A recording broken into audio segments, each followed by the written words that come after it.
যতদিন গোটাগুলি মমতাকে থাকছিল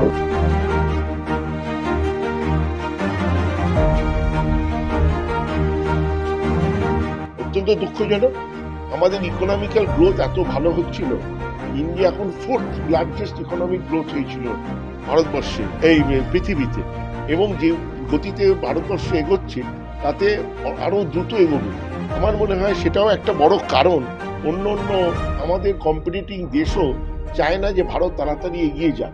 পাকিস্তানকে আমি এখানে আনছিই না, অন্য দেশ আমি নাম করবো না, আমি কোনো রাজনৈতিক ব্যক্তিত্ব নই, কিন্তু তারা আমার মনে হয় এই যুদ্ধ হলে তারা খুশি হচ্ছে, কারণ তাতে আমাদের ইকোনমিক গ্রোথটা, আমরা যারা এখানে ব্যবসায়ী আছি তারা সবসময় চায় দেশের ইকোনমিক্যাল গ্রোথ হোক, শুধু ব্যবসায় নয়, তাতে সমাজগতভাবে উন্নয়ন হবে, তো সেইটা একটা থমকাবে। তবে আশা করি সবারই শুভবুদ্ধি উন্নতি হবে এবং তাড়াতাড়ি এই যুদ্ধ